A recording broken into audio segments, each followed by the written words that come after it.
Okay, सो चलो अब हम डिस्कशन कर लेते हैं न्यूक्लियस के हवाले से। न्यूक्लियस के बारे में वैसे काफ़ी सारी डिस्कशन है, अगर इन केस आप लोग सारी बुक्स की डिस्कशन पढ़ना चाहे तो वो काफ़ी सारी हो जाती है, लेकिन इन केस आप लोग अभी सिर्फ़ और सिर्फ फेडरल बोर्ड की न्यू जो बुक है उसमें कुछ ज़्यादा ख़ास डिस्कशन नहीं है, थोड़ी सी है, तो मैं डिस्कस कर लेता हूँ सिर्फ इसी बुक से। न्यूक्लियस के बारे में जो है वो कम डिस्कशन है। अच्छा, मैंने हर लेक्चर में मैंने अब यही बताना है कि ऑनलाइन क्लासेस मैंने शुरू किए हैं, तो उसमें आप लोगों ने ऐड होना है तो बताएंगे, क्योंकि उसमें मैं ज़्यादा डिटेल में समझाऊंगा और वो ज़्यादा डिटेल लेक्चर्स में यहाँ अपलोड नहीं कर सकता। सो न्यूक्लियस के बारे में देखते हैं कि इसमें क्या होता है। सबसे जो पहला पॉइंट मैंने यहाँ पर लिखा है, it is largest organelle in eukaryotic cell. याद रखना है आप लोगों ने कि न्यूक्लियस जो है वो सबसे लार्ज होता है, और सेल फ्रैक्शनेशन का प्रोसेस जब हम कर रहे होते हैं, सेल फ्रैक्शनेशन आप लोग ऑलरेडी डिस्कस कर चुके हैं कि ऐसा प्रोसेस होता है जिसमें कंपोनेंट्स को सेपरेट कर रहे होते हैं, तो न्यूक्लियस सबसे बॉटम की तरफ जा रहा होता है क्योंकि ये सबसे हेवी होता है, सबसे लार्ज साइज़ का होता है। दूसरा पॉइंट मैंने लिखा है कि न्यूक्लियस प्रोकैरियोटिक सेल्स के अंदर एब्सेंट है। इसके बाद वाला जो लेक्चर है वो डिफरेंस बिटवीन प्रोकैरियोटिक सेल्स और यूकैरियोटिक सेल्स है। तो प्रोकैरियोटिक सेल्स में सबको पता है कि कोई न्यूक्लियस नहीं पाया जाता, इसमें न्यूक्लियस होता ही नहीं है। आगे मैंने डिस्कस किया है कि in animal cells it is found in centre of the cell. जब आप लोग एनिमल सेल्स का डायग्राम ड्रा करते आ रहे हैं 9th क्लास से, तो न्यूक्लियस क्या करते हैं, सेंटर में बनाते हैं। आगे जाके जब आप लोग मसल सेल्स की बात करेंगे तो उसमें ये एक्सेप्शन है, मसल सेल्स में न्यूक्लियस ज़रूरी नहीं है सेंटर में हो। अभी आप लोग देखेंगे उसके अंदर तो ज़्यादा न्यूक्लियाई होते हैं, तो सारे इधर उधर पाए जाते हैं। ठीक है, नेक्स्ट पॉइंट मैंने नोट किया है कि in plant cells because of large vacuole it is located on one side of the cell. सबको पता है, हम वैक्यूल के बारे में डिस्कस कर चुके हैं। वैक्यूल एक लार्ज ऑर्गेनेल होता है, ठीक है, तो वो क्या करता है, न्यूक्लियस को एक साइड पे पुश कर देता है। वैक्यूल वाले लेक्चर आप लोग देखेंगे, आप लोगों ने पढ़ा है, इसमें साल्ट और वाटर आता है, आहिस्ता आहिस्ता ये इनलार्ज होता है और सारी चीज़ों को साइड पे पुश करता है। तो न्यूक्लियस आप देख ले कि इस साइड पे क्या कर दिया गया है, पुश कर दिया गया है। नेक्स्ट आप लोग अपने पास नोट करेंगे कि cells that lack nucleus are called anucleated cells. ये आप लोग की बुक में यहाँ पर नहीं डिस्कस किया और ये पेपर में आता है। ऐसे सेल्स जिसके अंदर न्यूक्लियस नहीं होता उनको हम ए न्यूक्लिएटेड सेल्स बोलते हैं, और इसका सबसे आसान एग्जाम्पल जो है ह्यूमन बॉडी में वो मैच्योर रेड ब्लड सेल्स होते हैं। याद रखना है आप लोगों ने, यंग रेड ब्लड सेल्स के अंदर न्यूक्लियस मौजूद होता है, मैच्योर रेड ब्लड सेल्स के अंदर न्यूक्लियस इस वजह से नहीं होता क्योंकि यहाँ पर हीमोग्लोबिन पर आ जाता है, तो हीमोग्लोबिन जो है वो न्यूक्लियस को रिप्लेस कर देता है। और दूसरे टाइप्स की जो सेल्स है वो है सीयू ट्यूब सेल्स। मैंने आप लोगों को पिछले लेक्चर्स में भी बताया है कि सीयू ट्यूब सेल्स क्या होते हैं, ये फ्लोएम के सेल्स होते हैं। फ्लोएम 4 टाइप्स के सेल से बनता है, उसमें से एक को हम सीयू ट्यूब सेल्स बोलते हैं। तो सीयू ट्यूब सेल्स के अंदर भी न्यूक्लियस नहीं पाया जाता। इन दोनों सेल्स को हम ए न्यूक्लिएटेड सेल्स बोलते हैं। मैंने बोला है कि जब बायो में जब भी ए आता है कैपिटल स्टार्ट में तो इसका मतलब होता है नॉट, तो इसका मतलब ए न्यूक्लिएटेड का मतलब होगा नो न्यूक्लियस। आगे मैंने लिखा है कि cells that contain one nuclei are called mononucleated cells. ऐसे सेल्स जिसके अंदर सिर्फ और सिर्फ एक न्यूक्लियस मौजूद होगा उनको हम मोनोन्यूक्लिएटेड सेल्स बोलते हैं। अभी तक आप लोग जितने भी सेल्स पढ़ चुके हैं वो मोनोन्यूक्लिएटेड है। इसका सबसे बेहतरीन एग्जाम्पल एपिथेलियल सेल्स है। हम एक सर्कल बनाते हैं और उसके अंदर एक ही न्यूक्लियस बनाते हैं, तो ये आसान है, ये पेपर में नहीं आएगा। इसके बाद जो पेपर में आएगा सबसे ज़रूरी बात वो ये है कि skeletal muscles in animal body are multinucleated. ये इम्पॉर्टेंट पॉइंट है, हमारे बॉडी में स्केलेटल मसल्स जो है वो क्या होते हैं, वो मल्टी न्यूक्लिएटेड होते हैं। इसका मतलब हो गया उसके अंदर एक एक सेल के अंदर ज़्यादा न्यूक्लियाई मौजूद होते हैं। तभी मैंने ऊपर लिखा है कि एनिमल सेल्स में स्केलेटल मसल्स के अंदर न्यूक्लियस सेंटर में नहीं होता, क्योंकि जब आप लोग इसका सेल ड्रा करते हैं ना तो सेल के अंदर एक न्यूक्लियस ये है कि ये है कि ये है कि ये है ज़्यादा मौजूद है, तो इस वजह से ऐसे सेल्स को हम मल्टी न्यूक्लिएटेड बोलते हैं। हमारे बॉडी के अंदर वैसे एक और सेल भी है जो कि मल्टी न्यूक्लिएटेड होता है। अगर आप लोगों को उसका नाम आता है तो मुझे बताएंगे कि उसका नाम क्या होता है जो मल्टी न्यूक्लिएटेड है। ठीक है, इसके बाद मैंने आगे डिस्कस किया है कि nucleus was discovered by Robert brown. ये फैक्ट वैसे बुक के अंदर यहाँ पर तो नहीं लिखा, लेकिन सबको पता है, मैंने आप लोगों को lecture number 1 of this chapter में भी डिस्कस किया है कि न्यूक्लियस रॉबर्ट ब्राउन ने डिस्कवर किया था। सो ये वैसे यहाँ के साथ आप लोग बिल्कुल लिंक कर सकते हैं और आप लोगों को परमानेंटली याद होना चाहिए, क्योंकि ये एक फैक्ट है और ये बायो में बहुत ज़्यादा इंपॉर्टेंट फैक्ट है कि न्यूक्लियस रॉबर्ट ब्राउन ने डिस्कवर किया था। बॉटनिस्ट था, ये प्लांट्स पढ़ता था। आगे मैंने लिखा है कि a typical nucleus is composed of nuclear envelope, nucleoplasm, nucleoli और क्रोमैटिन। न्यूक्लियस के जो पार्ट्स होते हैं ये न्यूक्लियर एनवेलप है, न्यूक्लियोप्लाज्म है, न्यूक्लियोलाई है और क्रोमैटिन मटेरियल होते हैं। इसके साथ साथ बुक के अंदर एक चीज़ नहीं डिस्कस की, यहाँ पर न्यूक्लियर लेमिना भी होता है, जो कि अभी मैंने एंड पे बस सिर्फ और सिर्फ उसको एक लाइन के अंदर डिफ़ाइन करना है। तो न्यूक्लियर लेमिना जो है वो अलग पार्ट होता है। हम ऐसा करते हैं, सबके बारे में अलग अलग डिस्कशन करते हैं और फिर क्या करेंगे, फिर हम आगे जाके इसका डायग्राम देखेंगे। तो पहली जो हमारी डिस्कशन होगी वो किस चीज़ के बारे में होगी, न्यूक्लियर एनवेलप के बारे में। देखते हैं ये क्या होता है। लिखा है मैंने कि nuclear envelope is double membrane bounded layer. Nucleus normally जब हम बनाते हैं ना, तो ये मैं सर्कल बना रहा हूँ यहाँ पर और ये एक और सर्कल है। तो ये जो आप लोग न्यूक्लियस देख रहे हैं ये सिंगल मेम्ब्रेन नहीं होता, इसके साथ आप लोग यहाँ पर दूसरा मेम्ब्रेन भी बना दे, तो इन दोनों मेम्ब्रेन को कंबाइन मिला के हम क्या बोलते हैं, न्यूक्लियर एनवेलप बोलते हैं। तभी मैंने लिखा है डबल मेम्ब्रेन बाउंडेड है।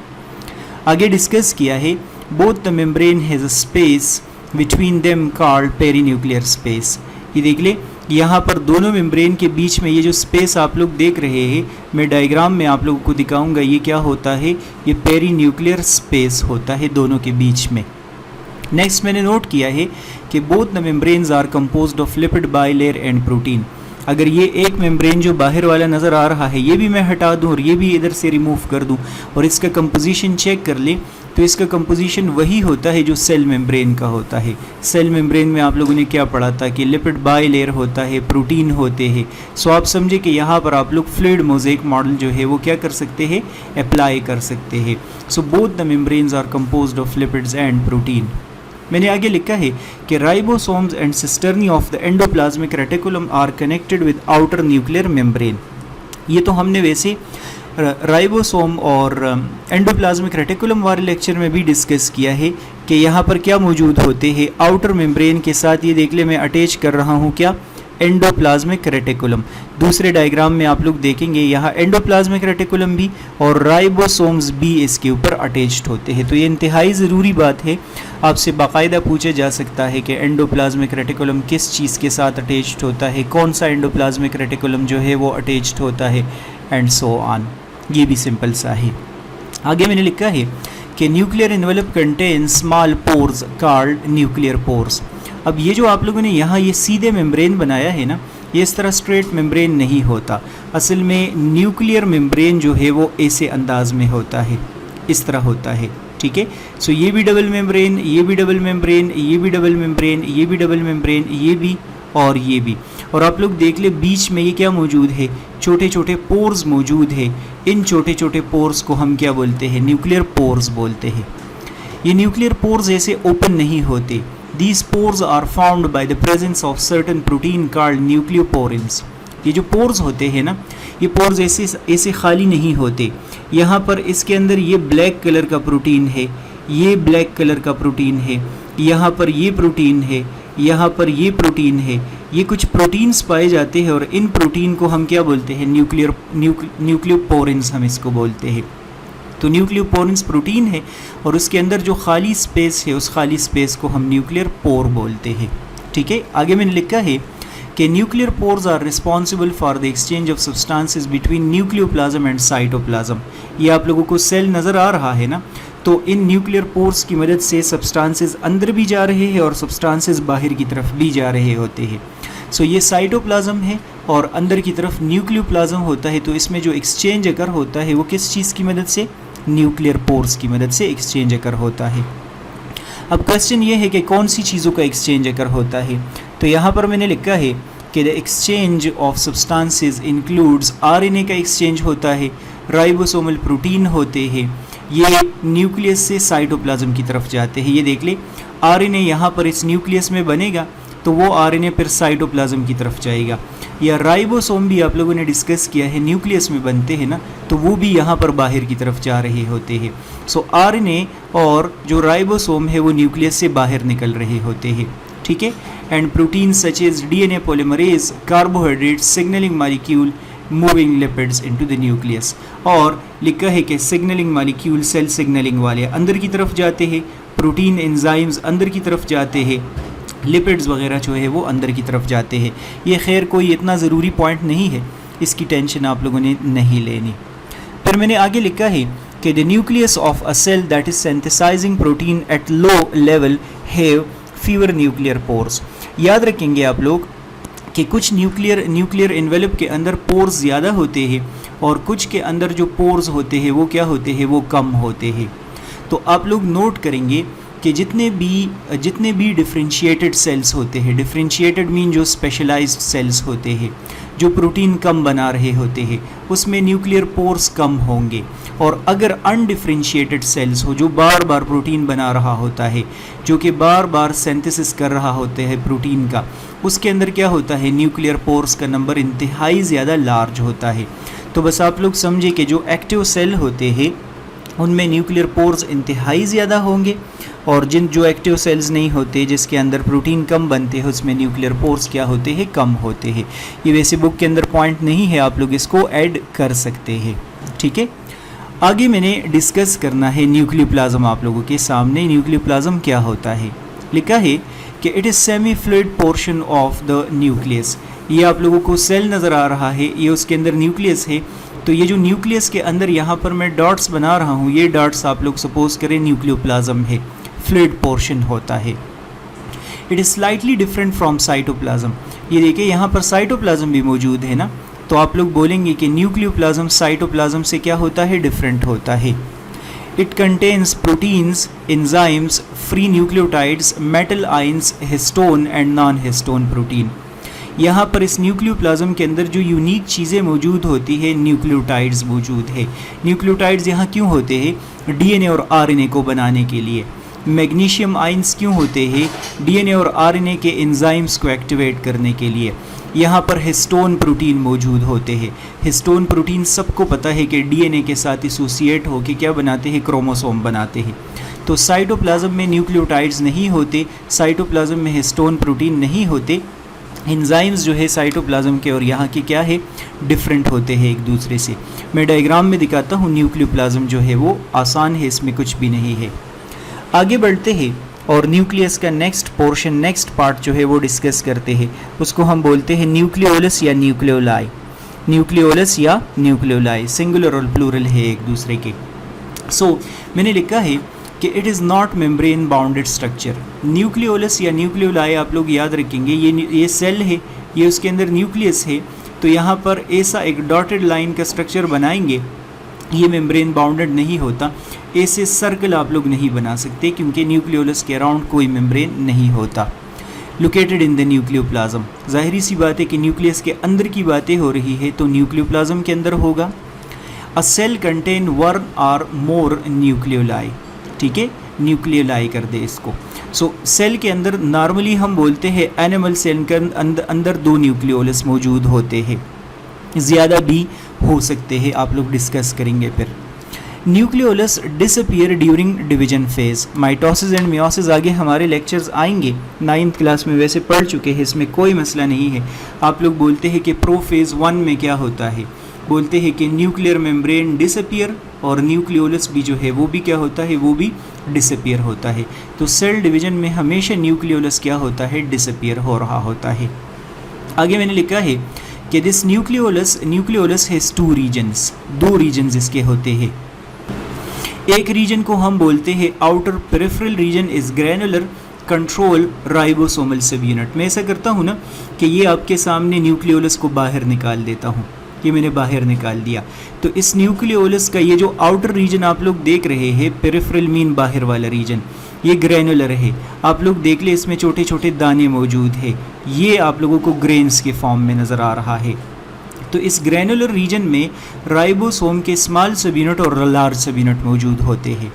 और इसका जो इनर रीजन होता है यहाँ पर थ्रेड लाइक स्ट्रक्चर्स है, फाइबर्स मौजूद होते हैं। तो ये फाइबर्स क्या चीज़ें हैं? ये असल में राइबोसोमल डीएनए और राइबोसोमल आरएनए होते हैं। सो इनर रीजन इसका फाइब्रिलर है, फाइबर के फॉर्म में होता है, तार थ्रेड के फॉर्म में होता है, और इसके अंदर राइबोसोमल डीएनए और आरएनए है। और आउटर रीजन में राइबोसोम के स्मॉल सब यूनिट और लार्ज सब यूनिट्स मौजूद होते हैं। क्यों इसमें राइबोसोम्स के सब यूनिट्स मौजूद होते हैं? तो आप लोग बोलेंगे कि nucleolus is the site of ribosome production. सबको पता है कि राइबोसोम्स कहाँ बनते हैं? इन न्यूक्लियोलस के अंदर बनते हैं, और फिर न्यूक्लियर एनवेलप की मदद से ये बाहर यहाँ पर आ जाएंगे, ठीक है, ट्रांसपोर्ट होते रहेंगे। तो ये क्या है? ये है राइबोसोम्स के प्रोडक्शन या न्यूक्लियोलस के हवाले से आसान है, सिंपल सा है। आगे बढ़ते हैं और क्रोमैटिन एंड क्रोमोसोम के हवाले से डिस्कस करते हैं, जो न्यूक्लियस का नेक्स्ट पोर्शन होता है। बुक में डिस्कस किया है कि chromatin is a thread like structure made of DNA and histone protein. 10th class वाला टॉपिक आप लोगों को याद होगा। जब हम क्रोमैटिन को ऐसे देखते हैं ना, तो ये तार लाइक स्ट्रक्चर होगा। ये ब्लैक कलर का मैंने डीएनए बनाया है, और इसमें रेड कलर आप लोग देख ले, ये क्या है? ये हिस्टोन प्रोटीन है। तो क्रोमैटिन बना होता है डीएनए और हिस्टोन प्रोटीन से, दो चीज़ों से बना होता है। ये फ़र्ज़ है आप लोगों के लिए। आगे मैंने लिखा है कि during cell division chromatin condenses into chromosome. ऐसा होगा कि यही जो क्रोमैटिन मटेरियल आपको नज़र आ रहा है, ये सेल डिवीजन के दौरान क्या होगा? इससे क्रोमोसोम बना लेगा। ये आप लोगों को नज़र आ रहा है एक क्रोमोसोम। ये क्या देख रहे हैं? क्रोमोसोम आप लोग देख रहे हैं। मैंने लिखा है कि chromosome are large structure can be seen with light microscope. ये क्रोमोसोम है, इसको बाकायदा हम लाइट माइक्रोस्कोप की मदद से देख सकते हैं। असल में ये कंडेंस हो जाते हैं ना, तो कंडेंसेशन की वजह से इसका डायमीटर थोड़ा सा ज़्यादा हो जाता है, तो हम इसको फिर देख सकते हैं, ठीक है। नेक्स्ट मैंने लिखा है कि each chromosome has 2 chromatids attach with centromere. जो आप लोगों को ये वाला पार्ट नज़र आ रहा है, इसको आप लोग एक क्रोमैटिड कंसिडर करें, और जो आप लोग ये देख रहे हैं, इसको आप लोग दूसरा क्रोमैटिड कंसिडर करें, और इसका ये जो सेंट्रल पार्ट आप लोग देख रहे हैं, ये सेंट्रोमेयर कंसिडर करें। ये वाला पार्ट कौन सा होता है? सेंट्रोमेयर। तो 2 क्रोमैटिड्स है और बीच में सेंट्रोमेयर मौजूद है। Centromere is also called primary construction. It is related to the movement of chromosome during cell division. जब आप लोग क्रोमोसोम का एक्चुअल स्ट्रक्चर पढ़ते हैं ना, तो ये क्रोमोसोम है, और ये आप लोग देख ले, ये क्रोमैटिड है उसका दूसरा। तो ये जो सेंट्रोमेयर है, ये असल में नैरो रीजन होता है। ये देख ले, बहुत बारीक सा रीजन है, तो इसको बोलते हैं प्राइमरी कंस्ट्रक्शन। नैरो रीजन है, कंस्ट्रक्शन है, और इसका काम क्या होता है? इधर भी इसके पास स्पिंडल फाइबर अटैच हो जाएंगे, और इधर भी स्पिंडल फाइबर। सेल डिवीजन का प्रोसेस आप लोग डिस्कस कर चुके हैं, माइटोसिस मियोसिस आगे भी आएंगे, उसमें इनका काम होता है सेल डिवीजन, स्पिंडल फाइबर्स का अटैच होना, ठीक है। फिर मैंने लिखा है कि सेंट्रोमेयर हैज़ काइनेटिक और protein present on opposite side of the construction. ये इसकी बात कर रहे हैं। सेंट्रोमेयर के ऊपर यहाँ पर प्रोटीन मौजूद होता है, उस प्रोटीन को हम काइनेटोकोर प्रोटीन बोलते हैं, और इसके साथ काइनेटोकोर स्पिंडल फाइबर्स अटैच होंगे। काइनेटोकोर स्पिंडल फाइबर्स वो स्पिंडल फाइबर्स होते हैं जो क्रोमोसोम के साथ अटैच्ड होते हैं, ठीक है। सो ये इसके साथ होंगे। आसान सा है, सिंपल सा है। मैंने बस न्यूक्लियर लैमिना खुद से ऐड कर दिया है तो काफ़ी सारे काम, लेकिन अभी मैं इसमें डिटेल में ज़्यादा नहीं बता सकता। न्यूक्लियर लैमिना के हवाले से मैंने लिखा है कि in the inner membrane of nuclear envelope is lined by a protein network called nuclear lamina which provide rigidity to the nucleus. Nuclear lamina का हमेशा फंक्शन क्या होता है? न्यूक्लियस को रिजिडिटी प्रोवाइड करना। सारी बातें मैं यहाँ पर इस डायग्राम के अंदर समराइज़ कर देता हूँ, आप लोग ज़रा गौर से सुन ले इसको, शाबाश। ये सिर्फ न्यूक्लियस का डायग्राम है। अगर आप लोग देखेंगे ना, तो ये आप लोगों को नज़र आ रहा है एक मेम्ब्रेन, और ये आप लोगों को नज़र आ रहा है यहाँ पर दूसरा मेम्ब्रेन। तो अंदर की तरफ जो मैंने बनाया है ये इनर मेम्ब्रेन है, और बाहर की तरफ जो मैंने बनाया है ये आउटर मेम्ब्रेन है। और आप लोग नोट करेंगे कि इन दोनों मेम्ब्रेन के बीच में ये वाला खाली स्पेस आप लोगों को नज़र आ रहा है, ठीक है। तो इस खाली स्पेस को हम क्या नाम देते हैं? इसको हम बोलते हैं perinuclear space. Perinuclear space, perimeter का मतलब होता है अराउंड, पेरी का मतलब होता है अराउंड, अहाता। फिर आप लोग नोट करेंगे कि ये जो सेल मेम्ब्रेन है इसके साथ आप लोग देख ले राइबोसोम आउटसाइड अटैच है। तो मैंने बोला था आउटर मेम्ब्रेन के साथ क्या मौजूद होते हैं, राइबोसोम्स इसके साथ कनेक्टेड होते हैं। और आउटर मेम्ब्रेन के साथ आप लोग देख ले ये जो आप लोगों को नज़र आ रहा है एंडोप्लाज्मिक रेटिकुलम बी अटैच्ड है। एंडोप्लाज्मिक रेटिकुलम का ये क्या है, सिस्टर्नी है। ये एंडोप्लाज्मिक रेटिकुलम का क्या है, सिस्टर्नी। और मैं अक्सर बोलता था endo membrane system.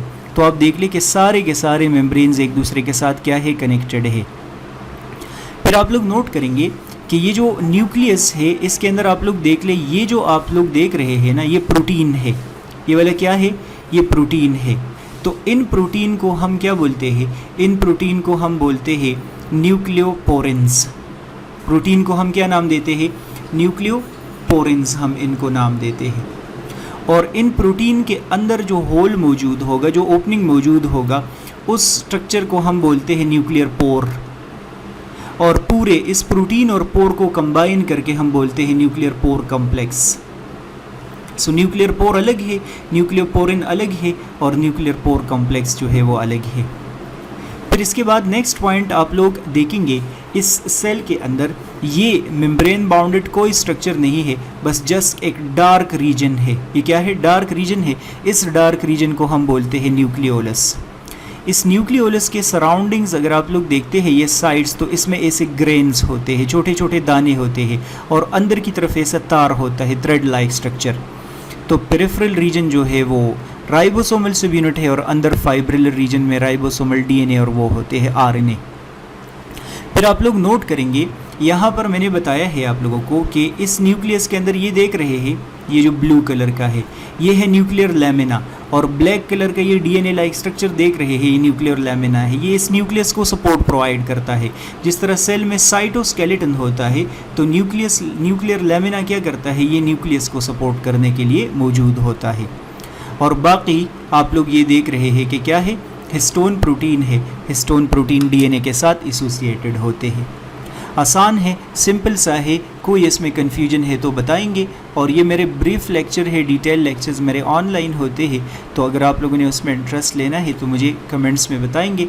Next video आप लोग देख ले। गुड बाय, अल्लाह हाफिज़।